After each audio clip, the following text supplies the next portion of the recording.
Welcome to the Tech Egg. Don't get scrambled. Enjoy the video. You start by opening Safari and moving immediately to History Controls.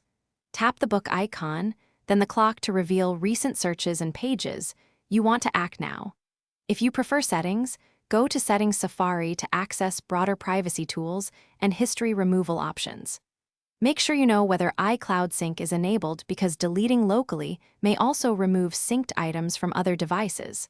Once confirmed, proceed to select items or clear history entirely. Now focus on the middle steps, selecting and removing. In Safari's History view, swipe left on any search or page and tap Delete to remove single entries. This is precise and reversible for unaffected items. If you need a broader sweep, tap Clear and choose Last Hour, Today, Today and Yesterday, or All Time for larger removal. From Settings Safari, choosing Clear History and Website Data removes cookies and cached files as well. This helps erase related suggestions and frees up minor storage. Finish by cleaning autofill and sync interactions.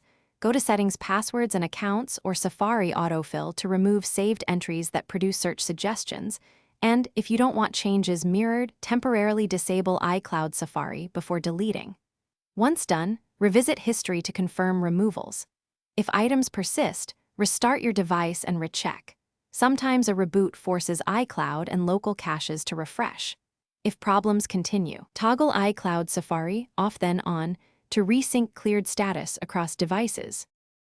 Thanks for watching. Consider subscribing if I helped unscramble your problems.